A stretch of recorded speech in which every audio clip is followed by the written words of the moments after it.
কিছু পরিবেশ প্রেমী সচেতন নাগরিক সেগুলিকে পরিষ্কার করার চেষ্টা করছে।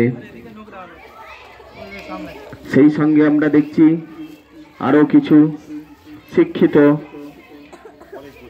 কলেজ পড়ুয়া, স্কুল পড়ুয়া তারা কিন্তু একদিকে নোংরা করে চলেছে।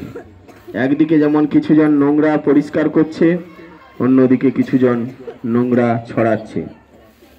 আরে এখানে আয় না, এখানে ওইদিকে কি মঞ্চ, এখানে কি বলতো মঞ্চ কোথায়? এই যে এখানে, এখানে সামনে সামনে।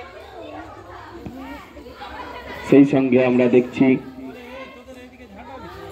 কিছু পরিবেশ সচেতন মানুষ পরিবেশ বাঁচাও আন্দোলনের সঙ্গে যুক্ত, স্বচ্ছ ভারত, স্বচ্ছ নির্মল বাংলা এই ধরনের কার্যক্রমের সঙ্গে যুক্ত ছাত্রছাত্রী তারা তাদেরকে বোঝাচ্ছে যে পরিবেশ নোংরা করতে নেই, পরিবেশকে সুন্দর করার দরকার। সবাই মিলে আমাদের পরিবেশ সুন্দর করতে হবে।